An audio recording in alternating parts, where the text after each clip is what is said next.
नमस्कार दोस्तों, स्वागत है आप सभी का प्रबोध क्लासेज के यूट्यूब चैनल में। आप लोगों को थंबनेल देख के पता लग ही गया होगा कि हम लोग जो है आज किसके बारे में चर्चा करने वाले हैं। हम लोग जो चर्चा करने वाले हैं दोस्तों, राजस्थान की एक बड़ी भर्ती जिसकी अभी स्वीकृति मिली है। लगभग 3800 से संबंधित पद जो है अभी वित्त विभाग ने स्वीकृत किए हैं, जिसमें 2000 आपके स्कूल व्याख्याता यानी स्कूल लेक्चरर की भर्ती रहेगी। और इस संदर्भ में हम लोग आज आपके सामने जो है कक्षा लेके आए हैं, और इस कक्षा को जो लेने वाले हैं वो मैडम ही लेने वाले हैं। लेकिन एक बार जो है आपके सामने प्रस्तावना में रख देता हूं कि हम लोग चर्चा करने वाले हैं हिंदी विषय के सिलेबस के बारे में, जिसमें हम लोग उसके अंक विभाजन, उसकी किस प्रकार से हम लोग उसमें सिलेक्शन ले, उसकी रणनीति, इसके बारे में मैडम आपको बताएगी। तो आप लोग मैडम के साथ जुड़िए और ज़्यादा से ज़्यादा इस वीडियो को शेयर करिए, इनको सपोर्ट करिए। और मैं मैडम को हैंड ओवर कर देता हूँ। ये लीजिए मैम।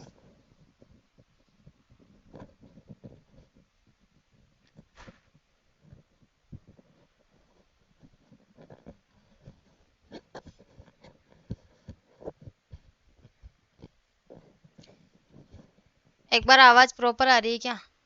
कमेंट करके बता देना मुझे कि आवाज प्रॉपर आ रही है। नमस्कार सबको, गुड मॉर्निंग सबको, नमस्कार। तो दोस्तों हम बात करते हैं स्कूल व्याख्याता के सिलेबस के ऊपर, और उसमें हम बात करने वाले हैं कि अपने जो सेकंड पेपर है वो हिंदी का होने वाला है, सबको पता है। और हिंदी के अंदर कितने क्वेश्चन कहाँ से और किस पार्ट से और कितने नंबर के आने वाले हैं, इस बारे में हम सबसे पहले चर्चा करेंगे। तो हम चर्चा करते हैं सबसे पहले हमारा जो खंड अ है, इसमें आता है आपके उच्च माध्यमिक स्तर का। कौन सा आता है? उच्च माध्यमिक स्तर का सिलेबस। अपने सबसे पहले उच्च माध्यमिक स्तर यानी 11th और 12th क्लास जो है उसका जो व्याकरण का पार्ट है वो आपके इस स्तर में आने वाला है, खंड एक में। इसमें आपके संधि टॉपिक, आपके संधि का, उसके बाद समास है, उपसर्ग और प्रत्यय। ठीक है साथियों। उसके बाद अपने जो आगे टॉपिक है वो है पर्यायवाची शब्द, विलोम शब्द, समसूत, भिन्नार्थक शब्द, अनेकार्थी शब्द, वाक्यांश के लिए एक शब्द यानी वाक्यांश के लिए सार्थक शब्द यानी वाक्यांश के लिए या फिर एक शब्द। आगे अपने जो है शुद्ध शब्द यानी शुद्ध शब्द शुद्धि और वाक्य शुद्धि। शब्द शुद्धि के अंदर वो एक शब्द आता है वो शुद्ध शब्द वाले, और वाक्य शुद्धि के अंदर वो एक ही पूरा चार कथन आएंगे, उसमें से कौन सा शुद्ध है या फिर कौन सा अशुद्ध है, ये वाले। ठीक है।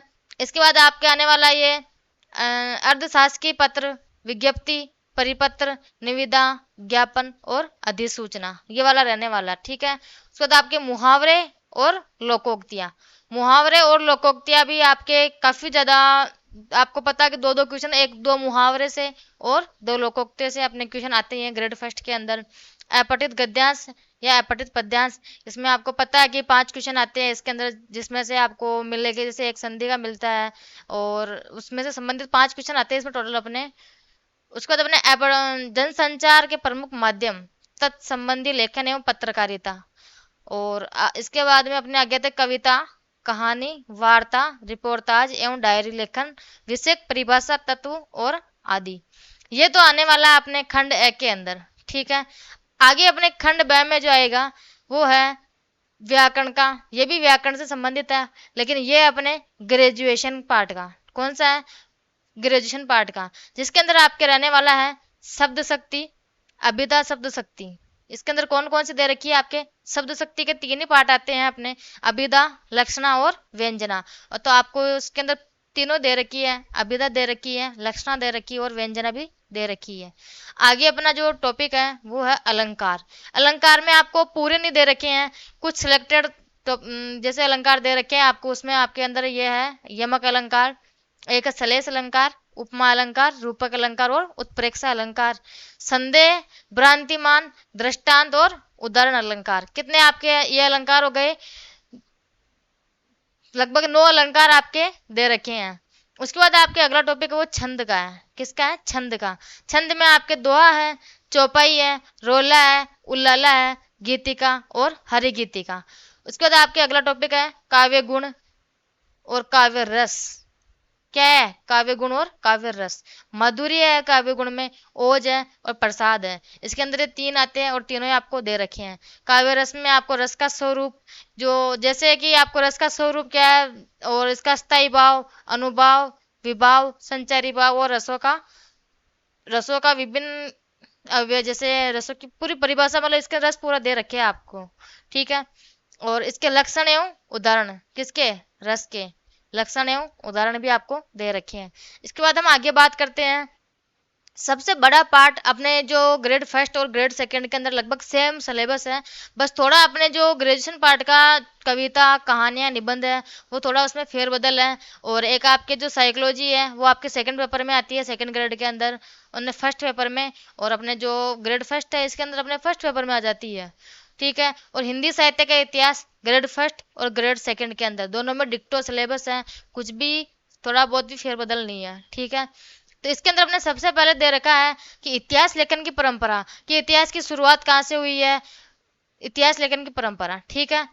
प्रमुख इतिहास ग्रंथ एवं इतिहास लेखक, कि इसके अंदर कौन कौन से ग्रंथ हैं, कौन कौन से लेखक का परिचय इसके अंदर दिया गया है। इसमें हिंदी साहित्य का आरंभ, यानी हिंदी साहित्य का आरंभ कहाँ से माना गया है, काल विभाजन और नामकरण कब से माना गया है और कहाँ तक माना गया है, यह आपके अंदर इसके अंदर दे रखा है हिंदी साहित्य के इतिहास लेखन की परंपरा के अंदर। ठीक है।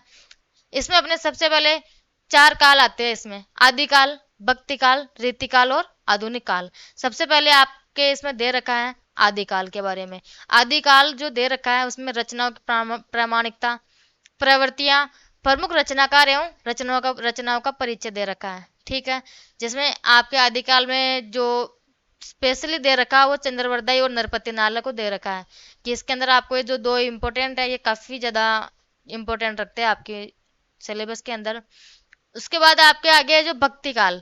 भक्ति काल में इसका सामान्य परिचय दे रखा है, भक्ति का उद्भव कहाँ से हुआ, विकास कैसे हुआ, इसकी दार्शनिक पृष्ठभूमि क्या है, ये सब कुछ आपके भक्ति काल में दे रखा है। भक्ति काल के अंदर आपके भक्ति काल को आचार्य रामचंद्र शुक्ल ने दो भागों में बांटा था, कि संत काव्य धारा और सूफी काव्य धारा। एक होती है अपने राम भक्ति काव्य धारा और एक होती है कृष्ण भक्ति काव्य धारा। अब संत काव्य धारा आपने सबसे पहले पढ़ेंगे, तो इसके अंदर अपने इसकी विशेषताएं जानना जरूरी है। फिर उसके प्रमुख कवि कौन कौन से हैं, और प्रमुख कवियों के अंदर आपके जो संत काव्य धारा है ना, इसके अंदर आपको दादू दयाल को और कबीरदास को दे रखा है। ठीक है। उसके बाद हम बात करते हैं सूफी काव्य विशेष, सूफी काव्य धारा की। सूफी काव्य धारा ना, इसके अंदर आपके जो दे रखा है विशेषताएं, प्रमुख कवि एवं रचनाएं, कौन कौन से कवि थी, उनकी वही रचना के बारे में, कौन कौन सी इनकी रचना है। इसमें आपके मुख्य तो दे रखा है जायसी और मंजन। कौन कौन से दे रखे हैं? जायसी और मंजन। इसके बाद हम बात करते हैं राम भक्ति काव्य धारा के बारे में। राम भक्ति काव्य धारा की विशेषताएं, प्रमुख कवि और वही रचनाएं आपके। इसमें प्रमुख रूप से आपके दे रखा तुलसीदास को, और कृष्ण भक्ति काव्य धारा में आपके प्रमुख रूप से दे रखा सूरदास को और मीरा को और नंददास को। किस किस को दे रखा है? सूरदास, मीरा और नंददास को। ये आपके हो गए भक्ति काल। इसका अपने आगे आता है तीसरा रीतिकाल। रीतिकाल के बारे में साथियों ये दे रखा है कि रीति से क्या तात्पर्य है। इसमें आपके जो प्रमुख तीन पार्ट आते हैं, रीतिबद्ध, रीति सिद्ध और रीति मुक्त। तो आपके इसके अंदर भी कुछ कवियों के नाम दे ही रखे हैं। जैसे तत्कालीन काव्य की सामान्य प्रवृत्तियां इसके अंदर पढ़नी है आपको, विशेषताएं सबकी सब में पढ़नी है, विशेषताएं रचनाकार और रचनाएं भी सबकी पढ़नी है। तो इसमें आपके प्रमुख रूप से जो कवि दे रखे हैं वो दे रखे हैं देव, भूषण, बिहारी और गणानंद। कौन कौन से दे रखे हैं? इसमें चार कवि दे रखे हैं आपके प्रमुख रूप से, जो हाईलाइट कर रखे हैं कि जिनमें से क्वेश्चन आना 100% संभव है, श्योर है। देव, भूषण, बिहारी और गणानंद के बारे में। इसके बाद हम आगे बात करते हैं आधुनिक काल। ये अपने बहुत ही, इसमें से आधुनिक काल में से भी कम अपने 7 से 8 क्वेश्चन, 10 क्वेश्चन इसमें से आते हैं अपने, ये फिक्स है। आधुनिक काल बहुत बड़ा पार्ट है। ऐसे मानो कि आपके एक तरफ आदिकाल और रीतिकाल आपके एक तरफ है, और ये आधुनिक काल आपके अकेला एक तरफ है। ठीक है। इसके अंदर आपको दे रखा है पूर्व पीठिका, जैसे तत्कालीन परिस्थितियां कौन कौन सी है। इसमें हिंदी की जैसे बोली, कौन सी बोली? हिंदी की खड़ी बोली, गद्य और पद्य का उद्भव, नवजागरण, सबसे पहले आपके अंदर भारतेंदु युग, भारतेंदु युग इसमें दे रखा है। फिर इसके भारतेंदु युग की समकालीन साहित्यकार कौन कौन से थे, इसकी विधाएं कौन कौन सी थी, और भारतेंदु युग का उद्भव कहाँ से हुआ था, ये सब कुछ आपके इसके अंदर दे रखा है। ठीक है।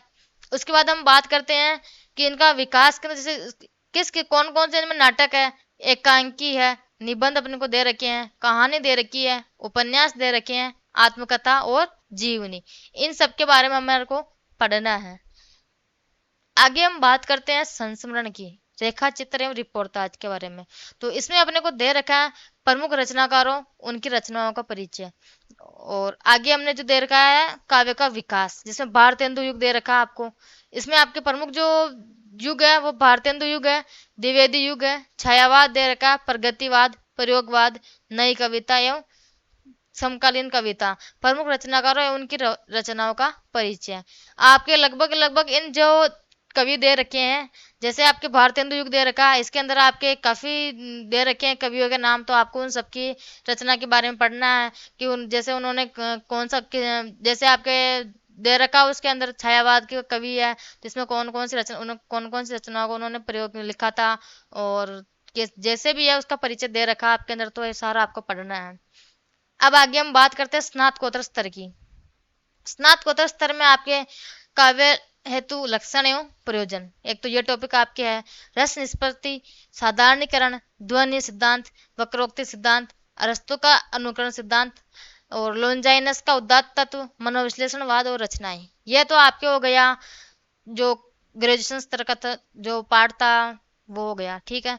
अब हम बात करते हैं इसी में ग्रेजुएशन स्तर के बारे में कि अपने जो प्रमुख जो दे रखे हैं विद्वान, उनके बारे में। तो इसमें सबसे पहले दे रखा है आपके एक तो कबीर ग्रंथावली।